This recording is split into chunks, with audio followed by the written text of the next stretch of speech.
Bon, donc rebonjour à tous. On va parler des urgences cardiologiques néonatales sous l'angle de la physiologie. Comme ça va vous faire une synthèse du cours que je vous ai fait lundi et du cours que vient de vous faire Sylvie Di Filippo. Alors, pour moi, c'est un très bon modèle de physiologie parce que finalement, vous allez avoir en gros deux tableaux cliniques, la cyanose et l'insuffisance cardiaque.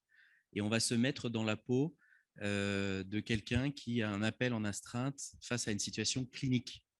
On va partir de la clinique.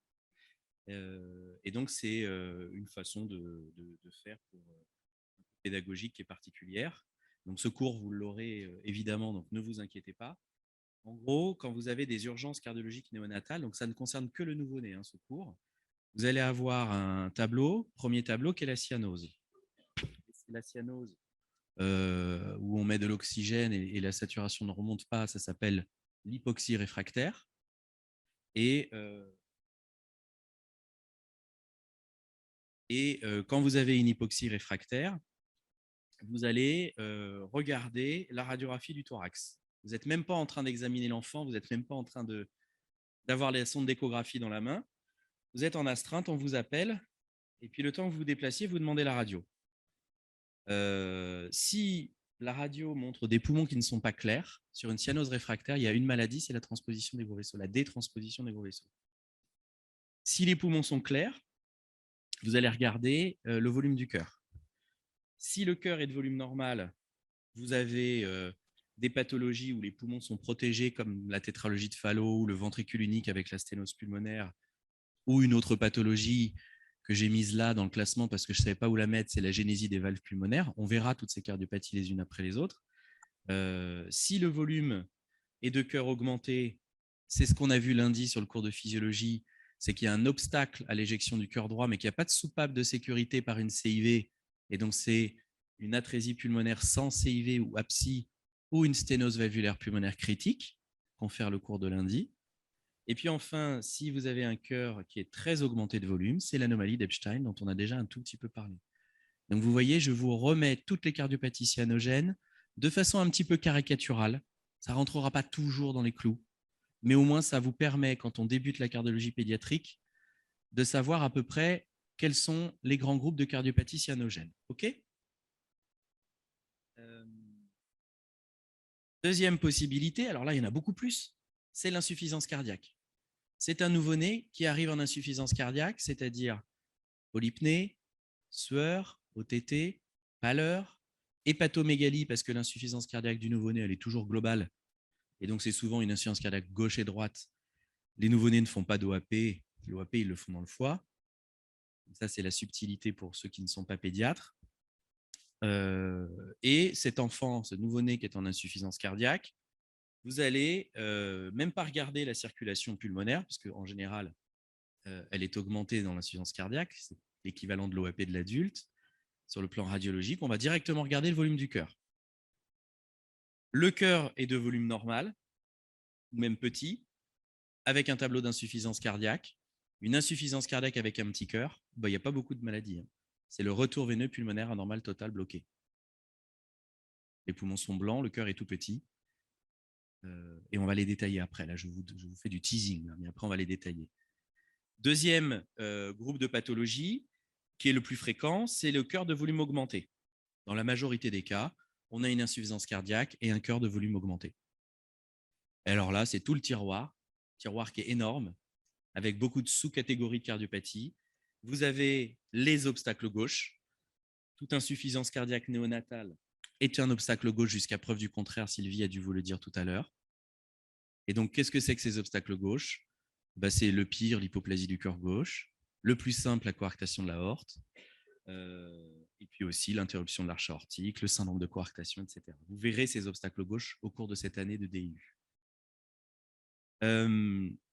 Ça peut aussi être, très rarement, des problèmes de valves. En général, les valvulopathies néonatales, elles ne parlent pas. Dans la majorité des cas, les valvulopathies du nouveau-né ne se présentent pas par l'insuffisance cardiaque. Il y a des exceptions, c'est quand ces fuites sont massives. Par exemple, un canal atrioventriculaire avec une fuite monstrueuse pourra être en insuffisance cardiaque, mais c'est une situation assez rare. Vous verrez, les canaux atrioventriculaires ne deviennent symptomatiques qu'après la naissance. pas pendant la période néonatale. Une autre fuite de valve systémique qui peut poser problème, c'est la valve du tronc artériel commun, le troncus, le TAC, dont on a parlé lundi en cas clinique également. Et donc ce TAC, s'il a une fuite systémique de la valve, alors on ne l'appelle pas valve aortique, mais c'est l'équivalent d'une valve aortique. Si elle fuit beaucoup, cette valve, on peut avoir une insuffisance cardiaque néonatale. C'est exceptionnel. Ne sortez pas d'ici en croyant que le CAV et le troncus parlent à la naissance, parce que c'est rarement le cas. Mais bon, ça peut arriver.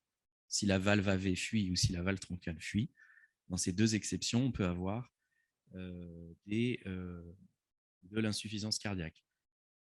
Et puis après, il y a des choses qui sortent vraiment des malformations standards. Ce sont les maladies du muscle cardiaque qu'on appelle les cardiomyopathies.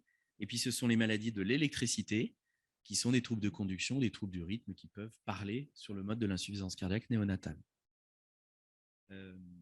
Si vous avez un cœur qui est très augmenté de volume, vous avez deux possibilités. Soit c'est vraiment le cœur qui est augmenté de volume, et s'il est monstrueux en insuffisance cardiaque, c'est une fistule artério-veineuse. Donc pour les pédiatres, vous connaissez ces pathologies. La plus connue, la plus piège, est la fistule de l'ampoule de Galien, ici, là, dans le cerveau. Vous avez un souffle que vous entendez en mettant le stéthoscope sur la fontanelle du petit, et le cœur est monstrueux et l'enfant est en train de mourir sous vos yeux de grande insuffisance cardiaque. Les fistules, elles peuvent être ailleurs.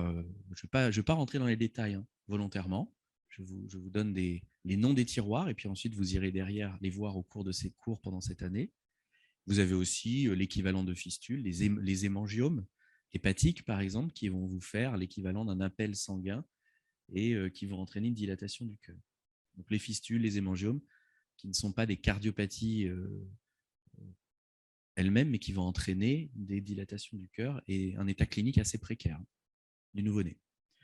Et puis ce qui n'est pas non plus cardiologique, mais encore une fois, on appelle le cardiologue quand le cœur est gros, c'est les épanchements.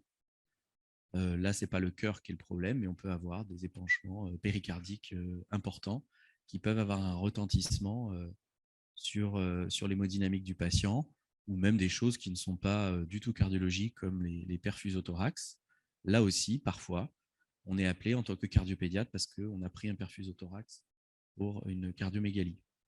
Donc, c'est rare tout ça. Mais en tout cas, voilà, je voulais vous donner déjà une orientation quand vous avez une situation clinique. On part de la clinique de la radio et derrière, on ouvre un peu toutes nos possibilités. Alors maintenant, on va aller regarder dans le détail. Qu'est-ce que c'est que l'hypoxie réfractaire? C'est donc une cyanose isolée. Si les poumons sont clairs ou poumons non clairs, on regarde le volume cardiaque.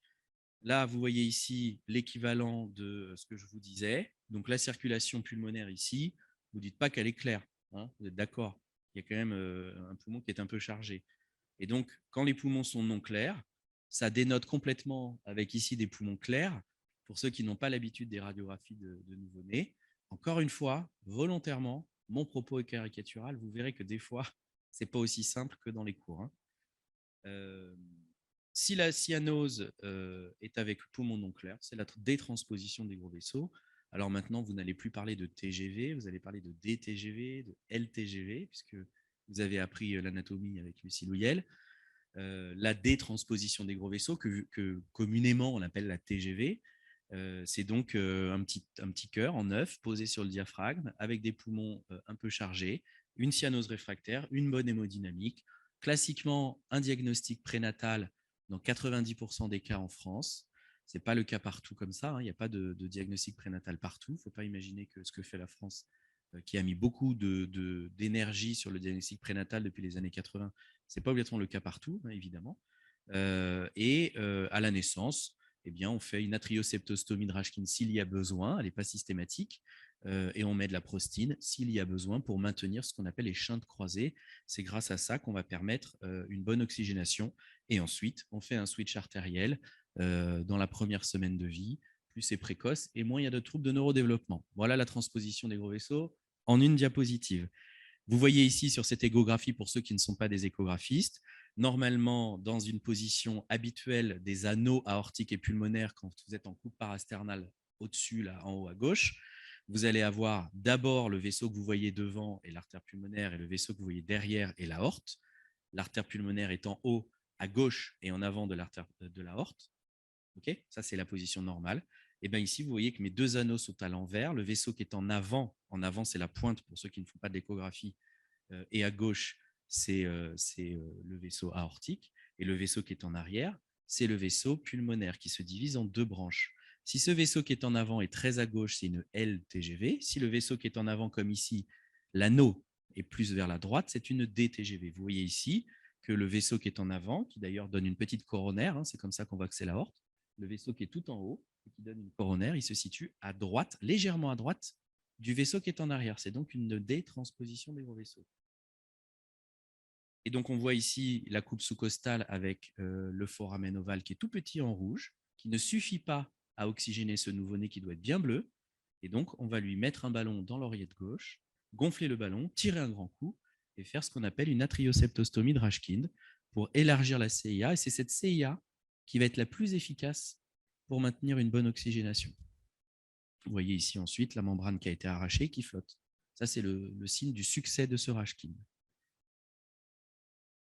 Petite subtilité, ici, vous voyez que le vaisseau qui est en avant, il est à gauche, plus à gauche que le vaisseau qui est en arrière. La boucle d'avant, le vaisseau qui était en avant, il était à droite. L'aorte était à droite. Là, vous voyez que l'aorte, elle est à gauche du vaisseau qui est en arrière, qui est la P. C'est une LTGV. C'est une double discordance. OK? Donc tout ça, Lucie Louyel, elle a dû vous l'expliquer sur l'anatomie un petit peu. Et donc, vous voyez ici sur l'échographie. Voilà pour la transposition des gros vaisseaux. Maintenant, on continue, on avance. On a une cyanose réfractaire et le cœur est de volume normal. Si le cœur est de volume normal, ça veut dire que le cœur il arrive à trouver une soupape pour éjecter le sang, qui est en général une CIV. Donc là, qu'est-ce que c'est? La tétralogie de Fallot. Vous connaissez la tétralogie de Fallot, c'est la déviation antérieure droite du septum conal qui va entraîner l'aorte avec elle, qui va rétrécir l'infundibulum.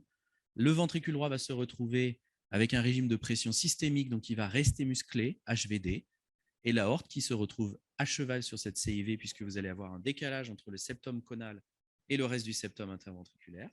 Et donc, vous allez avoir une aorte qui regarde au-dessus à cheval. Mais finalement, c'est qu'une seule anomalie, c'est la déviation antérieure droite du septum conal, qui explique les 4 anomalies de la tétralogie de Fallot que je viens de vous citer. Quand il n'y a que ça s'appelle une tétralogie de Fallot régulière. Quand il y a d'autres anomalies, coronaire, CIV additionnel, sténose de branche, ça s'appelle une CIV, ça s'appelle une tétralogie de Fallot irrégulière. Quand la sténose infundibulaire est tellement importante que c'est devenu une atrésie, il n'y a plus rien qui passe, ça s'appelle une abso ou atrésie pulmonaire avec CIV. Pour les anglo-saxons, Fallot et abso, c'est la même chose. Et ils ont raison. C'est la même maladie, sauf que dans un cas, ça passe encore entre le VD et la P, dans l'autre cas, ça ne passe plus. Dans un cas, ça n'est pas ductodépendant ou c'est peu ductodépendant. Dans l'autre cas, c'est obligatoirement ductodépendant. Donc voilà pour Fallot et abso. Les autres pathologies où vous allez avoir, et qui n'ont rien à voir, mais qui vont donner la même chose, c'est-à-dire une cyanose avec un enfant qui a des poumons qui ne sont pas trop surchargés et qui va finalement assez bien, ce sont tous les ventricules uniques où il y aura un obstacle sur le cœur droit qui évitera un hyperdébit. Donc, par exemple, l'atrésie tricuspide que vous allez apprendre dans la catégorie ventricule unique, et par exemple le ventricule unique avec sténose pulmonaire. Ce sont deux ventricules uniques où vous avez des obstacles sur le cœur droit et donc pas d'hyperdébit pulmonaire. Encore une fois, mon propos est caricatural, vous allez voir dans les services des ventricules uniques avec sténose pulmonaire, finalement les sténoses n'est pas assez serrées, donc ça débite un peu, etc. etc. OK? Et puis, une dernière maladie, je ne savais pas où la mettre, donc je l'ai mise ici. L'agénésie des valves pulmonaires avec CIV, c'est l'absence de valve pulmonaire, un tout petit anneau pulmonaire, une CIV, ça ressemble à un Fallot, ça n'a pas du tout d'artère pulmonaire, de valve pulmonaire, pardon. Donc, on a l'impression qu'il manque quelque chose à l'échographie. Et la particularité de cette pathologie, c'est qu'il y a des anévrismes des branches pulmonaires. Et que ces anévrismes des branches pulmonaires vont souvent comprimer les bronches. Donc, c'est plus une maladie respiratoire qu'une maladie cardiaque. Et les réanimateurs la connaissent, parce que parfois, ils sont obligés d'intuber en sélectif pour permettre de ventiler correctement ces patients. Et ensuite, le chirurgien va réduire la taille de ses artères pulmonaires. Ça reste une pathologie du cœur droit avec obstacle, sans hyperdébit pulmonaire, donc je l'ai mise ici, mais elle est un peu particulière celle-ci. Elle se comporte comme un Fallot, et il y aura un double souffle à l'auscultation, puisque vous aurez un souffle de sténose pulmonaire et un souffle de régurgitation pulmonaire. OK ? Donc c'est une des pathologies où il y a un double souffle cardiaque. Vous voyez une radiographie d'abso ou de phallo. Voici ici une coupe échographie. Donc, à partir de maintenant, vous devez être capable de faire cette coupe. Vous allez, dès que vous voyez un phallo, faire cette coupe qui vous permet de voir toutes les 4 anomalies. Vous voyez le petit conus entre l'aorte et l'artère pulmonaire qui est basculé vers la droite. C'est comme une porte qui s'est ouverte et qui laisse en dessous une CIV. Vous avez la voie droite qui est plus petite que la voie gauche. Vous voulez que je pointe pour les non-échographistes ou pas? Ouais.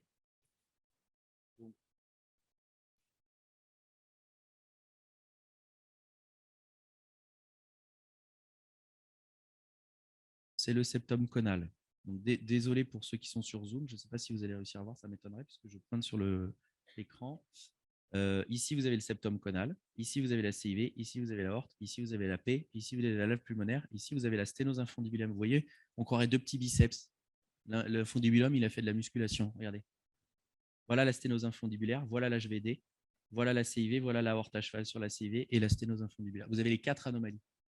Donc, maintenant que vous êtes fort, vous allez demander à vos seniors de vous montrer comment on fait sur une seule coupe les 4 anomalies du phallo. OK? Et voilà. Et donc, on voit que. Alors, après, nous, on va quand même chercher s'il n'y a pas de CIV additionnel, s'il n'y a pas d'anomalie coronaire, s'il n'y a pas de sténose de branche, si la crosse est gauche ou la crosse est droite. Évidemment qu'on va rechercher autre chose. Mais en tout cas, sur cette coupe-là, vous avez les 4 anomalies du phallo. L'abso, c'est la même chose. Vous voyez ici que vous avez toujours une CIV avec une aorte à cheval, mais il n'y a rien qui passe là, devant. Donc, c'est une atrésie pulmonaire avec CIV. Et puis, dans une atrésie pulmonaire avec CIV, on a besoin d'un canal, mais là, je vais passer. Hop. La même chose que sur le même raisonnement, mais avec des radios un peu différentes. Ici, ce sont des radios typiques de ventricule unique avec obstacle sur le cœur droit. Donc, soit une atrésie tricuspide, soit un ventricule unique sténose pulmonaire. Vous avez, c'est un nouveau-né qui a une cyanose réfractaire, pas importante en général, parce que dans les ventricules uniques, ils naissent, ils ont 90 de SAT. Et puis, il y a une sténose pulmonaire, donc il n'y a pas d'hypervascularisation. Donc, le néonatologue, s'il voit ça avec un nouveau-né qui va bien, dont on lui a dit sur le diagnostic prénatal qu'il n'y ait pas de risque d'obstacle gauche, donc pas de risque de décompensation du tout à la fermeture du canal, il n'est même pas obligé de réveiller le cardiopédiatre, s'il connaît la physio. Il fait une radio, hop, ben voilà, c'est un VU sténose pulmonaire. Paf. C'est bon, hein, ça marche bien. Bon, ça c'est une IRM. Et alors voilà, si vous n'aviez jamais vu de radio d'agénésie des valves pulmonaires, vous avez vu les anévrismes en haut. Quand on voit ça, on a l'impression qu'il y a une tumeur du médiastin supérieur. Ça fait très peur. Et donc, c'est une radio de phallo avec deux. C'est une image en 8, deux chiffres en haut. Ça fait un 8. Et regardez sur l'échographie, pour ceux qui ont l'habitude de l'échographie. Vous voyez ici qu'il n'y a pas de valve pulmonaire, une petite collerette et des énormes branches pulmonaires. Les branches pulmonaires chez un nouveau-né, ça fait 5 mm. Ça, c'est la taille de l'aorte. Normalement, les deux branches, ça fait la moitié de l'aorte. Parce qu'une aorte d'un nouveau-né, pardon, c'est 1 cm. Donc, ce tuyau-là devrait faire juste ça comme distance. Donc, c'est vraiment très gros. Et ça comprime les branches. OK? Tu avais une question, Guillaume?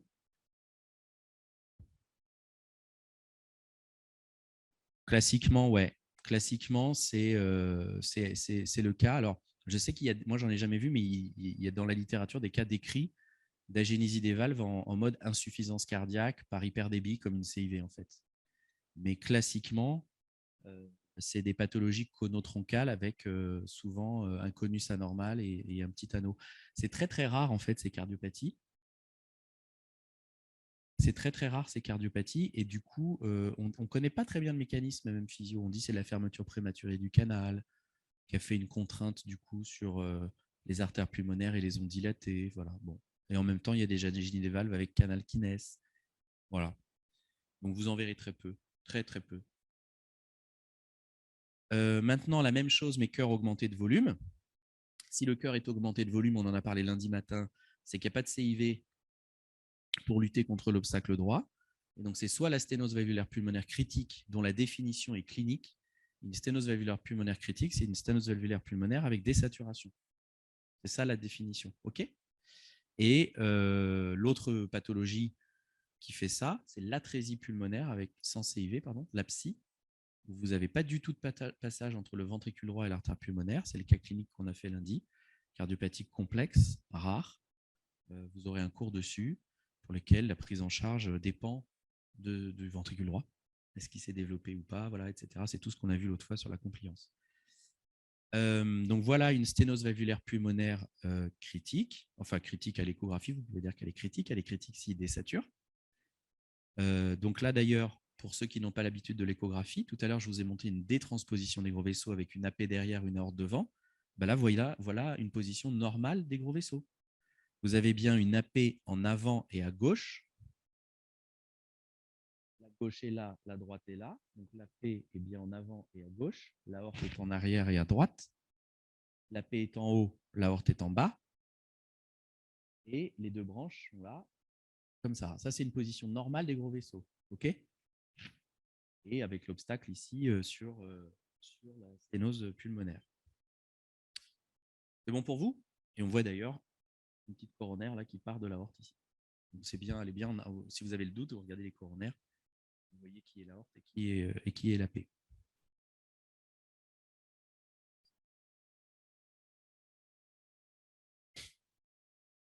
Hop. Donc sténose valvulaire pulmonaire critique, en général, on fait une dilatation au ballonnet quand le gradient est à plus de 4 mètres par seconde. Et dans la majorité des cas, ça règle le problème. Encore une fois, je simplifie un petit peu les choses. Ensuite, le cœur est cette fois-ci très augmenté de volume. Donc là, c'est l'anomalie d'Epstein. L'anomalie d'Epstein, c'est complexe. Vous aurez un cours sur l'anomalie d'Epstein, je pense avec Xavier Riard. Le minimum pour définir une anomalie d'Epstein, c'est un accolement de la valve tricuspide sur la paroi ventriculaire, la valve antérieure de la tricuspide sur la paroi ventriculaire. Il y a plein d'autres formes, mais c'est le minimum pour dire que c'est une anomalie d'Epstein. Donc ça vous donne une fuite tricuspide. Et si cet accolement il est très majeur, très important, ça veut dire que la partie qui reste de ventricule droit, elle est peu importante et que le ventricule droit peut être peu fonctionnel. Donc parfois, ils se comportent comme des ventricules uniques tellement il n'y a pas de ventricule droit. OK ? Et donc là, le cœur est énorme puisque vous avez une grosse fuite tricuspide, une atrialisation du VD. Et donc, en fait, cette partie-là de l'oreillette droite, elle va donner la dilatation du cœur à la radio. Voilà une radio d'anomalie d'Epstein. En fait, on croirait une cardiomyopathie dilatée. OK ? Donc, un nouveau-né qui a ça et qui est cyanosé, avec des poumons qui ne sont pas trop surchargés, ça peut être une anomalie d'Epstein. Et donc, voilà une anomalie d'Epstein assez mineure. Je vous ai demandé une forme peu sévère. Vous avez la fuite tricuspide qui, d'habitude, n'est plus bas. D'habitude, une fuite tricuspide, c'est ici. Par là. Là, la fuite tricuspide, elle est ici parce que cette partie de la valve tricuspide, elle s'est accolée sur le septum interventriculaire. Ici, là. OK ? Et donc, toute cette partie-là va être dilatée. Ça, c'est l'oreillette droite initiale. Et au-dessus, là, ça devient de l'oreillette droite. Vous êtes d'accord ? Parce que la pointe de coaptation de la tricuspide est allée vers la pointe du cœur. Ensuite, continue. Donc voilà pour la cyanose. C'est bon pour la cyanose ? Ensuite, maintenant, deuxième tableau, l'insuffisance cardiaque grave, néonatale. Qu'est-ce que ça veut dire dans la majorité des cas, pas toujours, mais dans la majorité des cas, ça veut dire que cette circulation systémique, elle dépendait du canal artériel, que le canal artériel s'est fermé et que dans les pathologies du cœur gauche, ça a entraîné une insuffisance cardiaque qui peut ensuite entraîner le décès par collapsus. Il y a souvent donc un intervalle libre de quelques heures ou quelques jours et c'est ce qu'on redoute le plus en néonatologie parce qu'on n'arrive pas à diagnostiquer 100% des risques d'obstacle gauche et de décompensation à la naissance sur fermeture de canal en prénatal, même si on est maintenant meilleur.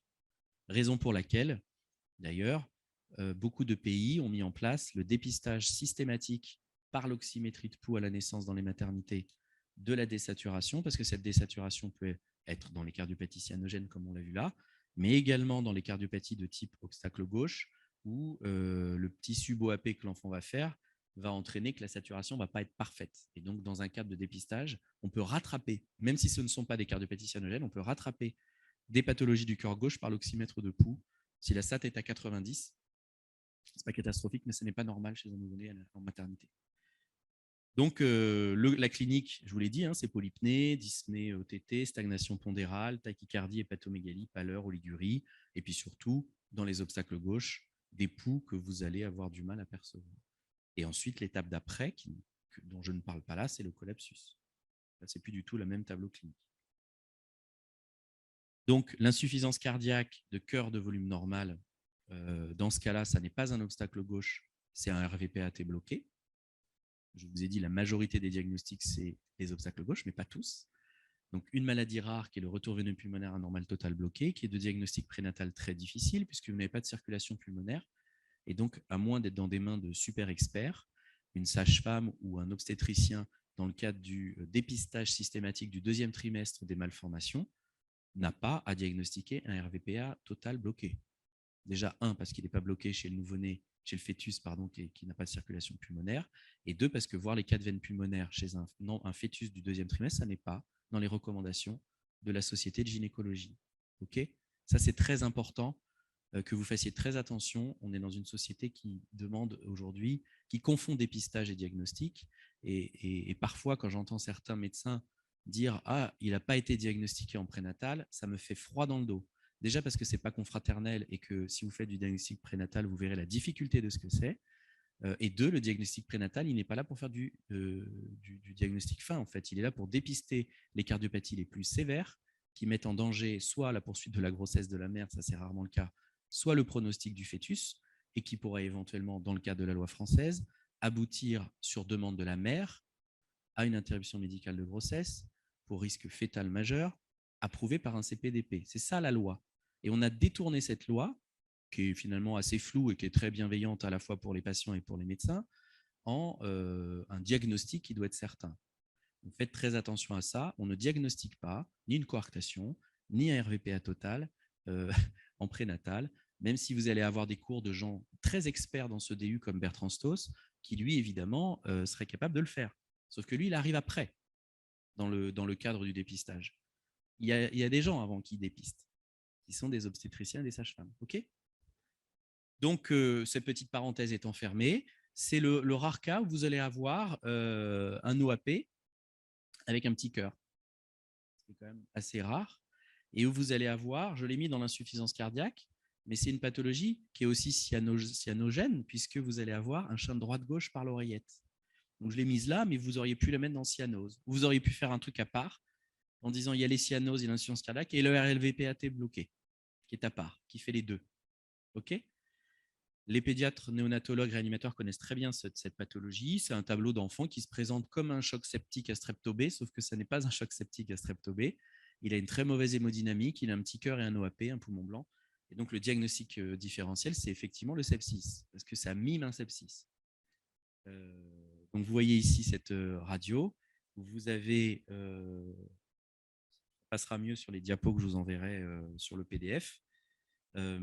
Ici, vous avez le bord du cœur qui est là, gauche, le bord du cœur qui est là, droite. Donc, vous voyez que le cœur est tout petit et des poumons blancs. Voilà, un cœur tout petit et des poumons blancs. Vous faites l'échographie cardiaque et si vous voyez un shunt, pardon, le diapo tout seul. Si vous voyez un shunt droite-gauche interauriculaire, que vous ne trouvez même pas une seule veine pulmonaire dans l'oreillette gauche, que l'enfant est en HTAP et qu'il n'a pas d'obstacle gauche et pas d'obstacle droit, c'est un RVPA total bloqué, même si vous ne l'avez pas trouvé. Je répète, si vous avez un nouveau-né cyanosé en insuffisance cardiaque avec une radio blanche, petit cœur, une CIA droite-gauche, vous ne trouvez même pas une seule veine pulmonaire. Même les non-échographistes professionnels, c'est assez facile de trouver les veines pulmonaires. Vous en voyez au moins une. Si vous n'en trouvez même pas une, c'est louche. Et si derrière, vous avez éliminé obstacle gauche, obstacle droit, ce qui est assez facile sur un Doppler pulmonaire et un Doppler aortique, c'est un RVPA total bloqué. Vous ne faites pas de scanner, vous ne faites pas d'IRM, vous ne passez pas 3 heures à faire l'écho, vous l'envoyez dans un centre chirurgical. Voilà. Et si vous êtes planté et que c'était un choc septique à strepto B et que finalement vous avez été un mauvais échographiste, on ne vous en voudra jamais. c'est une pathologie où il n'y a pas de médicaments qui les guérissent. Rien. Donc, il n'y a pas de réanimation qui les guérisse. La seule chose qui les guérisse, c'est le chirurgien. Donc, il ne faut pas qu'il y ait de retard. Voilà. Je suis en train d'expertiser un dossier en ce moment au tribunal d'un nouveau-né décédé qui a eu un retard de prise en charge. On a oublié la clinique simple et on y a pensé un peu, mais on se dit ouais, ça ne doit pas être ça. Voilà. Il faut faire très attention, surtout pour les pédiatres qui sont dans la salle et qui ne sont pas des cardiopédiatres, de forcer la main au centre chirurgien pour dire tu prends cet enfant. Tu me l'élimineras le RVPA total bloqué s'il le faut, mais je ne veux pas garder cet enfant avec cette clinique dans mon service. Vous savez que c'est stratifié, maternité de niveau 1, de niveau 2, de niveau 3 en France. Un nouveau-né comme ça ne reste pas en maternité de niveau 2, jusqu'au diagnostic le lendemain par le cardiopédiatre. Non, ça ne marchera pas. Il a déjà son Rashkin, c'est un chien de droite-gauche par l'oreillette, il est en circulation fétale sur l'ODOG. Non, non, non, jamais. Cœur de volume augmenté. Vous avez les obstacles gauche, donc on en a parlé tout à l'heure, syndrome d'hypoplasie du cœur gauche, interruption de l'arche aortique, syndrome de coarctation, qui associe coarctation et CIV, rétrécissement aortique et coarctation aorte. Ce sont les 5 obstacles gauche que vous allez voir au cours de ce DIU. Je vous ai dit, il y a quelques shunts compliqués qui sont symptomatiques en période néonatale, mais vous mettez ça dans un coin de votre tête puisque c'est exceptionnel. Donc, je répète, les shunts gauche-droite compliqués à expression néonatale, ce sont ceux qui ont une fuite soit sur la valve, l'équivalent de la mitrale, la valve AV gauche du CAV, on ne l'appelle pas mitrale, hein, soit la valve systémique d'un tronc artériel commun qu'on appelle la valve troncale. Si ces deux valves-là fuient beaucoup, il peut y avoir une expression néonatale. C'est très embêtant d'ailleurs. En général, ça n'est pas le cas. Et puis, on sort du cœur, et là, c'est important, en particulier pour les pédiatres qui font de la néonate ou de la réanimation parmi vous. Une insuffisance cardiaque à cœur de volume augmenté, ça peut être une myocardiopathie. Une myocardiopathie néonatale, c'est une maladie mitochondriale ou une maladie métabolique jusqu'à preuve du contraire. Donc, vous devez être capable de doser la carnitine rapidement, etc., etc. Vous verrez les myocardiopathies au cours de ce DU. Les myocardites, il n'y en a pas beaucoup néonatales, mais il y en a. Il y en a eu un peu plus que prévu avec le Covid, comme vous le savez. Et donc voilà. Et vous éliminez évidemment toujours, on le répétera tout le temps dans ce DIU, une myocardiopathie néonatale est une obstacle gauche jusqu'à preuve du contraire. Faites très attention à votre crosse aortique, regardez-la bien pour ne pas vous faire piéger. Et puis, vous avez des maladies un peu plus rares qui font de l'hypertrophie du cœur, comme la maladie de Pompe, qui est une maladie maintenant qui se guérit, en tout cas en grande partie, par du myosine ou un équivalent, qui se guérit pour le cœur. Et le diabète gestationnel, c'est assez rare, mais il peut y avoir de l'HVG et un gros cœur. Les troubles du rythme ou de la conduction, donc pareil, vous aurez un cours par Alice Maltrait vendredi. Un nouveau-né qui a un trouble de conduction sévère comme un BAV congénital complet très très lent, ce qui est assez rare d'ailleurs. Il peut être éventuellement d'insuffisance cardiaque néonatale, c'est assez rare. Les BAV congénitaux sont en général assez bien tolérés chez le nouveau-né et on ne les appareille pas tout de suite, mais il peut y avoir des BAV complets avec des fréquences très lentes. Et puis les troubles du rythme, surtout, ce sont plutôt les troubles du rythme de type TSV néonatal, flutter, qui, s'ils sont très rapides, peuvent tuer un nouveau-né en 48 heures. Donc là, pareil, réduction, choc s'il le faut, enfin cardioversion, en fonction des pathologies. Donc un gros cœur, une insuffisance cardiaque. Le message que je veux passer, c'est attention, il n'y a pas que les malformations, il y a les maladies rares comme les cytopathies mitochondriales, il y a les troubles du rythme, il faut faire un ECG, il faut vérifier que ce ne soit pas ça. Le piège du trouble du rythme néonatal qui décompense et qu'on n'a pas vu, parce que le flutter, on ne va pas le rater, c'est la tachycardie atriale. La tachycardie atriale, vous verrez, la fréquence peut être un peu lente et on peut se faire piéger sur une cardiomyopathie dilatée qui est en fait un rythme qui n'est pas sinusal. Donc voilà ici une image de cardiomyopathie dilatée chez un nouveau-né. Vous avez un gros cœur. Si l'enfant est en insuffisance cardiaque, sur cette radio, et même sur l'échographie juste avec un gros volume de VG, vous ne pouvez pas dire que ça ne... Vous ne pouvez pas donner le diagnostic comme ça. Donc vous allez devoir chercher en premier les causes curables de cette cardiomyopathie avant de penser à des maladies incurables. Et donc les causes curables, c'est les obstacles gauches, comme la coarctation de l'aorte, c'est les infarctus qui sont exceptionnels de type Alcapa, les anomalies de naissance de coronaire, Vous allez avoir un infarctus et donc un ventricule dilaté, mais c'est très rarement expressé, ça va rarement s'exprimer en période néonatale. Vous allez avoir les pathologies donc métaboliques dont on a parlé et les troubles du rythme. Ça, c'est les pathologies curables.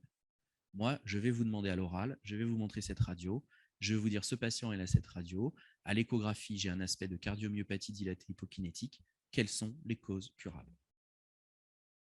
Posez cette question. Et donc, vous devez répondre les obstacles gauches, les troubles du rythme, les maladies métaboliques, etc. Oui, c'est vraiment important que vous sachiez avant de rentrer dans des trucs très compliqués, parce que si c'est un déficit en carnitine complet, on le guérit avec de la carnitine. Si c'est une tachycardie atriale, on le guérit avec de la cordarone, etc. Okay, et si c'est une coarctation, on le guérit avec le chirurgien. Et puis enfin, les insuffisances cardiaques à cœur de volume très augmenté, c'est les fistules artério-veineuses systémiques, où vous allez avoir des résistances très basses dans le système veineux systémique. Ça va attirer complètement le sang. Ça va vous donner une grande insuffisance cardiaque. C'est les tableaux les plus cliniquement parlants. Et donc, je vous ai dit, par exemple, la malformation artério-veineuse de la veine de Galien, avec un souffle céphalique continu, puisqu'il y a un gradient permanent entre la systole et la diastole. Les carotides sont pulsatiles, etc. Les épanchements péricardiques, les chylothorax congénitaux, l'hémothorax, le perfusothorax, c'est pour la réanimation, mais on peut effectivement être appelé parfois en tant que cardiopédiatre parce qu'on a une mauvaise hémodynamique et que la personne qui vous appelle n'est pas obligatoirement quelqu'un qui est à l'aise avec l'écho. Il faut quand même répondre à cette personne qui vous appelle. Ce n'est pas très grave qu'il soit trompé.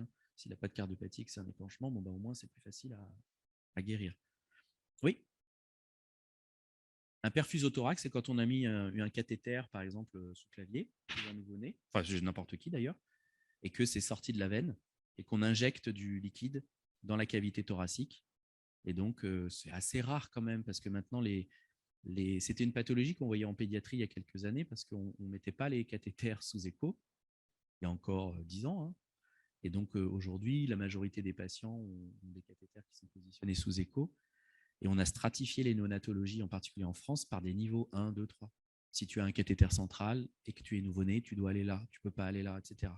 Donc, c'est des pathologies qu'on voit moins, mais qui existent. Voilà. Donc, je vous ai vraiment, j'ai essayé de vous donner tous les échantillons de possibilités parce que certains d'entre vous vont être en astreinte la nuit et qu'on va avoir ce genre d'histoire de chasse la nuit de temps en temps dans une carrière de cardiopédiatre.